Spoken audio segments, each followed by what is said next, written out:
Entonces pensábamos considerar en nuestra oración la parábola del Hijo Pródigo,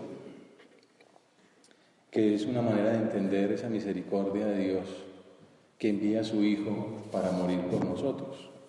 Es una de las páginas más bellas en la historia de la humanidad, no solamente de la Biblia, del Evangelio, sino de la literatura en general.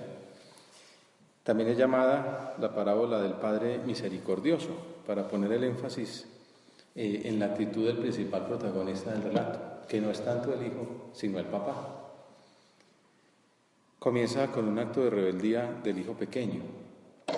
Padre, dame la parte que me toca de la fortuna. Se trata, a ustedes seguramente les suena esta parábola, que como relato es bellísimo, hasta como construcción literaria también ha sido muy admirada, la manera como se plantea, cómo se desarrolla el núcleo, la conclusión, incluso el epílogo. Pero comienza con este drama, un hijo que le pide al papá la herencia. Decía que es injusto porque en realidad es hasta una ofensa, ¿no? Además de que el peladito no tenía ningún derecho, así en plan freudiano, es como si quisiera adelantar la muerte de su padre, ¿no? Exige lo que no se ha ganado. En el fondo no quiere nada con su papá, solo disfrutar de sus bienes. Dame la parte que me toca de la fortuna, de la herencia. Rechaza ese ser hijo, la filiación. Pretende la anarquía, ocupar el puesto del papá y que éste desaparezca. Por una acción como esa, digamos, como jurídicamente merecería un castigo, ¿no? Incluso la expulsión de la casa paterna. Sin embargo, el ofendido responde con mansedumbre, generoso, magnánimo. Dice el Evangelio, el Padre les repartió los bienes. ¿Qué haría después aquel padre traicionado? Se puede uno preguntar. A partir de lo que uno ve en la parábola, en su comportamiento, podemos sospechar que intentaría ganarse al hijo, como hizo Jesús con Judas en la última cena, como hacía con los fariseos tratándolos de acercar, de que se cayeran en la cuenta de lo malos que eran, de lo incoherente de su conducta.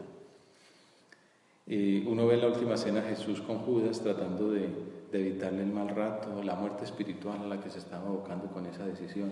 De alguna manera así era el papá con ese hijo, y como tratando de que cayera en la cuenta de lo que estaba haciendo. Sin embargo, continúa el relato, no muchos días después, el hijo menor, juntando todo lo suyo, se marchó a un país lejano. Se apartó de su hogar, puso tierra por medio, se alejó de sus compromisos, de todo lo que pudiera recordarle el origen del patrimonio de que entonces disponía. Algunos de ustedes están también lejos del hogar paterno, pero por otro motivo. Es un motivo de esperanza también para la familia, ¿no? El hijo que se va a formar para tener mejor futuro para el hogar. En cambio, en este caso no. En este caso es una partida que significa oposición, significa lejanía, significa no quiero tener nada que ver con ustedes, incluso además con esa injusticia de llevarse el patrimonio familiar. San Agustín dice que ese país lejano, ¿no? se marchó a un país lejano. San Agustín, que es tan agudo, dice, ese país lejano es el olvido de Dios. A veces la gente va por ahí así, ¿no? Como que se ha olvidado de Dios. Son hijos que no quieren nada con su padre. Ayer estaba en clase de Core Curriculum y me decía un alumno con unos dramas muy interesantes. Si Dios hizo el mundo, estamos analizando el tema de la libertad, las cosas buenas, las cosas malas, como las sombras y las luces de la vida del hombre, las luces de las grandes expectativas, de la ilusión, de la esperanza, del optimismo, de todo lo que tenemos por delante, y las sombras del peligro del mal, sobre todo eso, ¿no? La maldad del hombre, que uno puede terminar haciendo cosas muy malas, que hay corrupción, que hay injusticia, que hay pecado. Entonces te decía, bueno, si Dios creó el mundo así, con esa posibilidad de la maldad. Entonces es que le salió malo el mundo. O sea, no está bien el mundo. Le quedó mal hecho, más o menos. Es un drama poderoso, ¿no? Y la verdad es que son unas preguntas incisivas. Y me servía eso pues para insistir en el tema de la libertad. Y le concluía con esas palabras de San José María: Dios no quiere esclavos. O sea, es más fácil hacer autómatas, ¿no? Ahora que en la Blade Runner, la película esta. Hacer autómatas, hacer androides que uno le dé unas órdenes y ellos obedezcan. Que pues siempre está el peligro de la inteligencia artificial, de que las máquinas se pongan contra el hombre y tal. Pero no, en principio, pues, unas maquinitas que obedezcan como siervos, como esclavos, y ya está. Dice, no, Dios no quiere esclavos. Dios quiere hijos y respeta nuestra libertad. Él prefiere que metamos la pata, nos da esa posibilidad de fallar, para que cuando la respuesta sea libre, sea total, sea definitiva, sea de un hijo bueno, para que seamos buenos hijos. Y por eso Jesús pone este ejemplo de un hijo malo, de un hijo que rechaza la paternidad de Dios, que se olvida de Dios. Y no deja de ser significativo que el Señor lo ponga como marcharse a un país lejano, apartarse de Dios. Ese es como el pecado, ¿no? La soledad del pecado, el que va y cree que por estar apartado de Dios, pues eso sí es vida, el gozo. Pero hay un momento en el que queda uno como en soledad, queda uno a solas consigo mismo, y ¿de dónde vengo y a dónde voy? Y es cuando aparece ese drama del hombre actual, que es la angustia. ¿Qué futuro tengo yo? Por eso también llama la atención tanto índice de suicidios, que va por ahí. Incluso desde los países donde más alto es el índice, no es los países más pobres, ¿no? Que uno diría, bueno, como tienen tantas dificultades, pues se quitan la vida. No, son curiosamente los países en el estado de bienestar, donde tienen todas las necesidades satisfechas aparentemente, las materiales. Tienen un cheque mensual, tienen casa, todo resuelto en principio, pero no hay familia, por ejemplo, no ven a los padres, entonces ahí es donde viene el alcohol, la droga, y llega un momento en que esto no tiene sentido, ¿no? Y me voy. Es tremendo, esa angustia del hombre en soledad, marchándose a un país lejano. Pues no es nuestro caso, gracias a Dios, pero uno puede a veces pensar, ¿yo cómo estoy cuando me quedo a solas? Una persona en gracia de Dios, una persona amiga de Dios, se queda a solas y habla con Jesús, abre el Evangelio, se sirve de sus palabras, le sirve para esperanza, para un sentido a su vida, le pide ayuda para lo que ve difícil. Dios mío, esto está como muy complicado, necesito que me ayudes, dame tu gracia para salir adelante. Uno encuentra un compañero de camino, pero cuando uno está solo, es más, enemistado con Dios, ve en él un ogro, un enemigo, un juez, perseguidor, entonces como que no hay salida, dijéramos. Es un poco lo que le pasa a este muchacho. Bueno, en principio estamos solamente en el momento en que se aleja y todo parece muy rico. Uno solo, con toda una vida por delante, con plata en el bolsillo. Dice Benedicto XVI que ese alejamiento interior, ese estar lejos, es marcharse a un país lejano, es la separación, romper la relación, desconocer la verdad más íntima de lo que es Él. Y en esa excomunión que él creía disfrutar, dice el Señor, derrochó su fortuna viviendo perdidamente, parrandas, viviendo disolutamente. Pensaría que esa sí era vida, ¿no? La que se merecía. Una vez se le pasa como lo mismo, como diciendo, eso sí es vida, ¿no? Un mafioso ahí con el supercarro, el superdinero, las amistades de todo tipo. Eso sí es vivir, no como uno estudiando aquí hasta altas horas de la noche. Me tocó hasta las 11 calificar exámenes y tal. En cambio los dos me parandeando en el pueblo. Eso sí es vida, ¿no? La que se merece, en lugar de la esclavitud que padecía en casa de su padre. Continúa el relato. Cuando lo había gastado todo, el problema es que cuando uno no cuida los ingresos, pues los gastos van saliendo y se va acabando el capital. Benedicto XVI explica que esa expresión puede traducirse como que el hijo pródigo dilapidó su naturaleza. En latín se dice, sí, algo así como dilapidavi substantiam, la sustancia, se gastó la sustancia, se gastó lo que era él. Viviendo sin dominio de sí, se desperdició a sí mismo. Y ahí es donde viene el verdadero drama. Cuando lo había gastado todo, vino por aquella tierra un hambre terrible, aquí hay economistas que podrían explicar pues, la inflación, el desempleo, la baja capacidad adquisitiva. Y entonces aquel hombre empezó a ver que su capital ya no servía para nada, ¿no? Y que los amigos que tenían abundancia ya no le pasaban al teléfono, dijéramos si fueran tiempos de... ya estaban ocupados. Ya. Vino por aquella tierra un hambre terrible y empezó él a pasar necesidad. Entonces son como sensaciones físicas, hambre y necesidad, que es como imágenes de las consecuencias del pecado. Hambre, ansiedad, vacío. Uno al principio parece que sí, el apartarse de Dios, irse a un país lejano es como rico. No tener normas, libertad, ¿no? Be free. Pero luego empiezan a darse cuenta esa soledad, ese abandono, cuál es el futuro. Tras malgastar la herencia y verse sin medios económicos, acudiría a los compañeros de parranda que le fueron dando la espalda uno tras otro. Quizá el menos insensato de todos le conseguiría un trabajo como criador de marranos. Fue entonces y se contrató con uno de los ciudadanos de aquel país que lo mandó a sus campos a apacentar cerdos. Y uno pone a pensar, el que había vivido como un príncipe en casa de su papá, ahora se veía como el más miserable de los obreros, apacentando puercos, que eran y siguen siendo hoy día los animales impuros por antonomasia para un judío. A uno le dice, cuidando cerdos, dice, pues bueno, encontró trabajo. Dice, no, es que estamos hablando de una parábola contada a judíos. Y para los judíos el cerdo es un animal impuro. Si uno lo toca queda impuro. Los que los cuidan son impuros, tienen que hacer toda una serie de purificaciones. Por eso no se puede comer la carne del cerdo.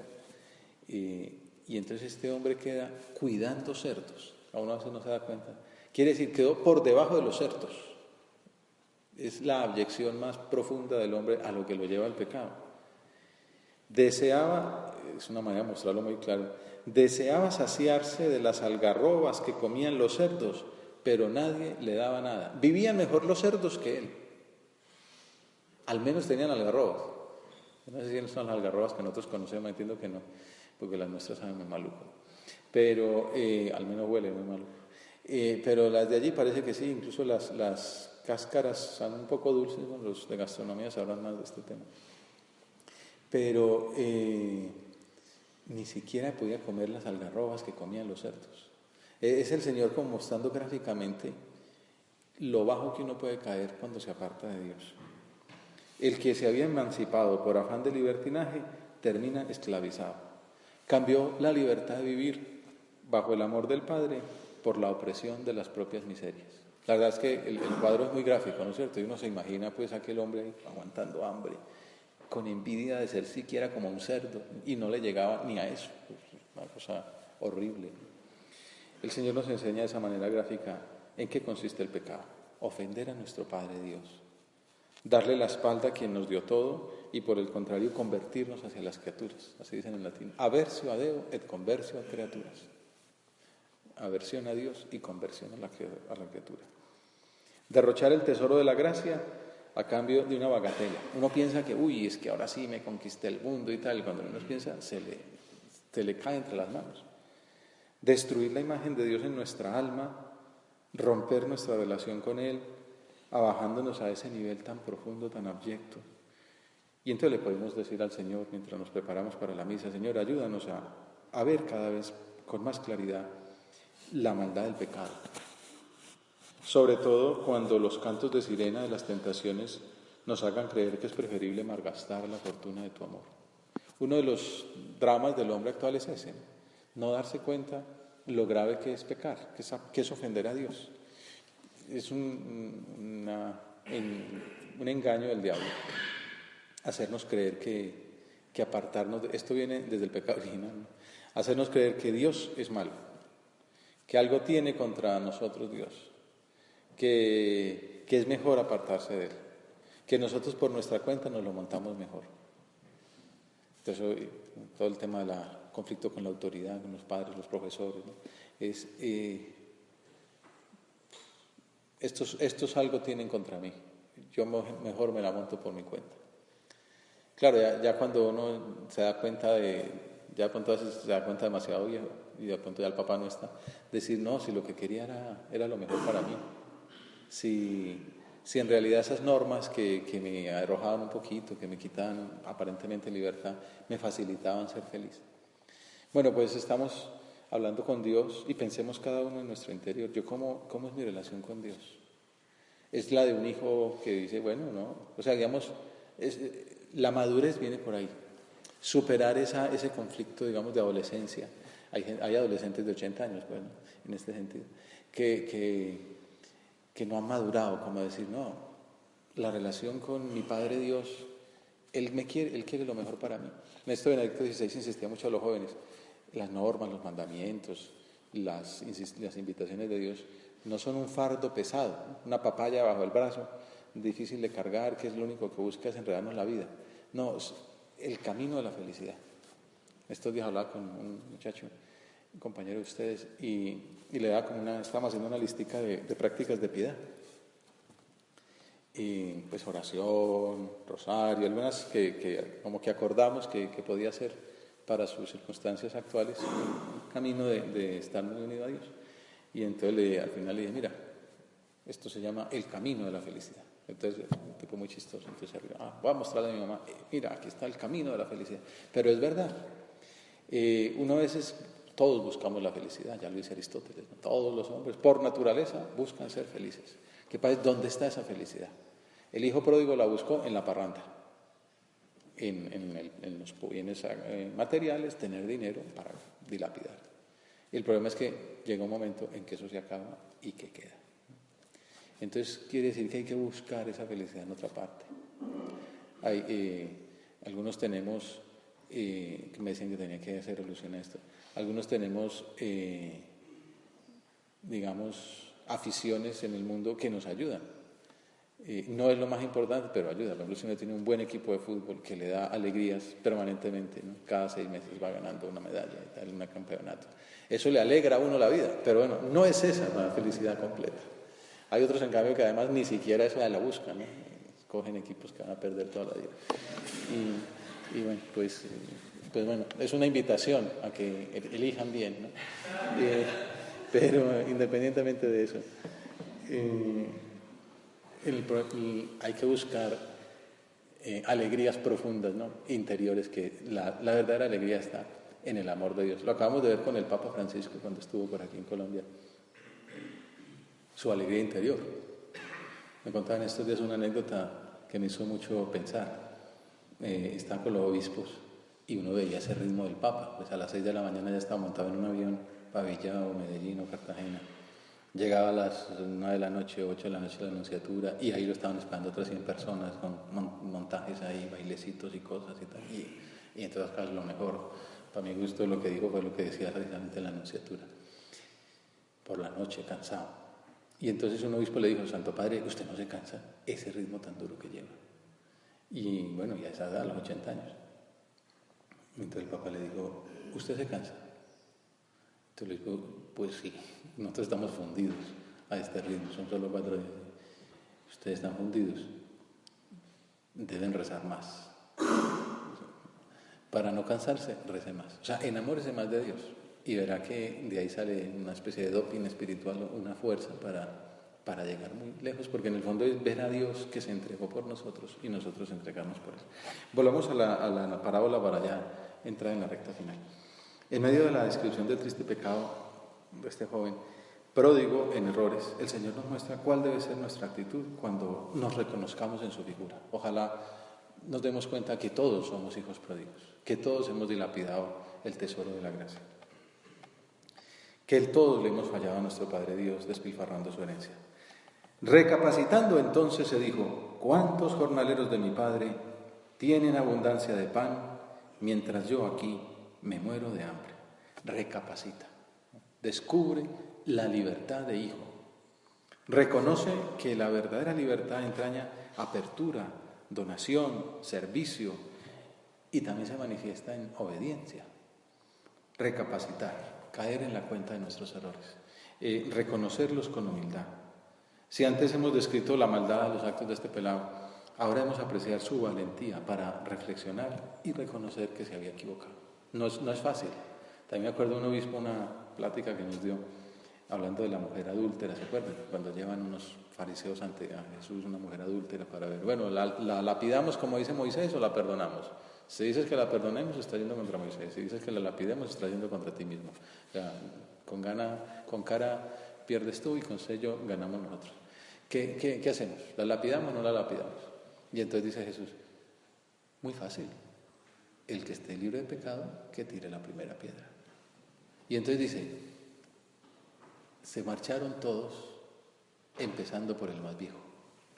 Entonces, este obispo decía, yo no me quedé en cuenta, ese viejo es un tipo de admirar, porque él marcó de pronto él podía haber sido el que primero tiraba la piedra y hubiera tenido una muerte en la pobre mujer.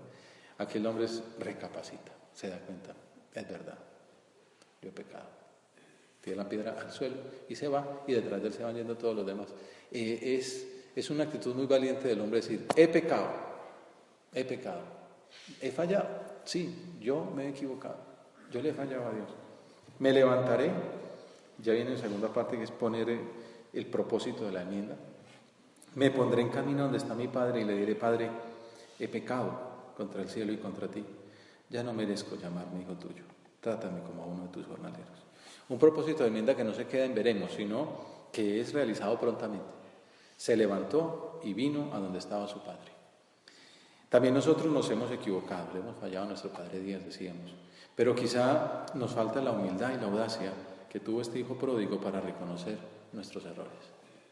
Humildad para decir que hemos pecado, que no merecemos llamarnos hijos suyos. También me acuerdo de una anécdota de un sacerdote en un taxi, otra vez en el taxi pues aprovechamos para hablar con el taxista y muchas veces salen confesiones ahí, uno no habla de la confesión, pero en este caso lo contó el taxista, que un sacerdote iba ahí al lado, ya con muchas tablas, entonces se metió en su alma, le preguntó cosas, qué hacía, tal, y terminó con la gran pregunta, ¿hace cuánto no se confiesa usted?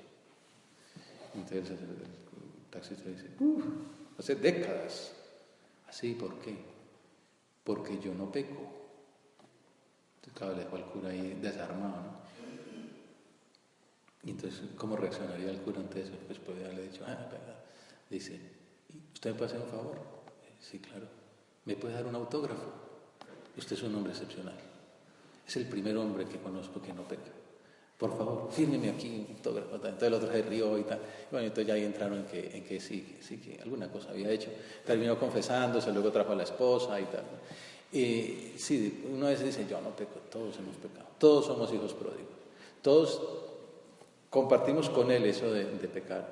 Ojalá compartiéramos con Él esa actitud de decir, sí, he pecado. Y más aún, como Él decir, me levantaré, iré a la casa de mi Padre y le diré, Padre, he pecado contra el cielo y contra ti. Ya no merezco ser llamado hijo tuyo. Trátame como uno de tus jornaleros. Y Él lo que hace es caminar a la casa del Padre. Y uno diría, ¿qué regaño le pegaría al papá? Les tendría ahí usted me debe tantos millones, que sería todo como justo, ¿no? Y entonces vamos a ver qué dice el Evangelio. Cuando todavía estaba lejos, su padre lo vio y se le conmovieron las entrañas. Y echando a correr, esto es parte de mala educación, ¿no? Un viejo judío, tal, tiene que estar sentado, esperar que el otro llegue, se ponga de rodillas, no. Echando a correr, qué educación ni qué nada, es mi hijo. Se le conmueven las entrañas al Señor cuando ve a su hijo que se arrepiente. Echando a correr, se le echó al cuello y lo cubrió de besos. Esa es la misericordia de Dios. Ese es el mensaje que quería que meditáramos hoy. Dios Padre misericordioso. Por eso muchos exegetas dicen, más que llamarla la parábola del hijo pródigo, habría que decirle la parábola del Padre misericordioso. Es el verdadero protagonista. Ese es el gran mensaje que da el Papa Francisco desde su posesión. O sea, como el anuncio que Dios quiere para la humanidad de ahora. Dios no se cansa de perdonar. Somos nosotros los que nos cansamos de pedir perdón. Esa frase ha hecho mella en muchas almas. Y mucha gente ha dicho que después de décadas, recuerdo algún testimonio en la prensa, 30 años sin confesarme. Pero cuando el Papa dijo eso, tuve la valentía de ir, ponerme de rodillas en el confesionario, soltar pues todo aquello que tenía guardado en el corazón, esa angustia, todos aquellos pecados, esas miserias, bobadas, algunas cosas que resultaba que tampoco era tan horrible como pensaba, que pensaba que Dios no me quería, que la iglesia me rechazaba, y ver que la respuesta es que Dios se le conmueven las entrañas, echando a correr se echa al cuello y nos cubre de besos. Eso es lo que sucede cuando nos confesamos, cuando acudimos al sacramento de la penitencia, que el Señor nos perdona, nos cubre de besos. San José María decía que la vida humana es en cierto modo un constante volver a la casa de nuestro Padre, mediante la contrición, la conversión del corazón, que supone el deseo de cambiar, la decisión firme de mejorar nuestra vida. Ojalá estos días fueran así para nosotros, un momento fuerte de gracia en el que nos decidamos volver a la casa del Padre, reconocer nuestros errores, pedirle perdón y aceptar su misericordia. Escuchar por los labios del sacerdote, pecador como nosotros. Yo me confesé ayer, por ejemplo, ¿no? Antes de venir. Y entonces escuchar que el sacerdote dice, yo te absuelvo de tus pecados. Ese no es el Padre fulanito, es Dios. Así como ahora en la misa diré, esto es mi cuerpo, porque no es el sacerdote, es Cristo el que dice, esto es mi cuerpo, esta es mi sangre. Y lo que era pan y era vino pasan a ser el cuerpo y la sangre del Señor.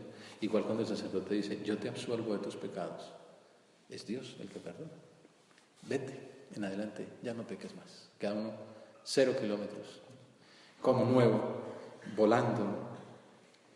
Pues saquemos propósitos de acudir con más frecuencia al sacramento de la misericordia de Dios.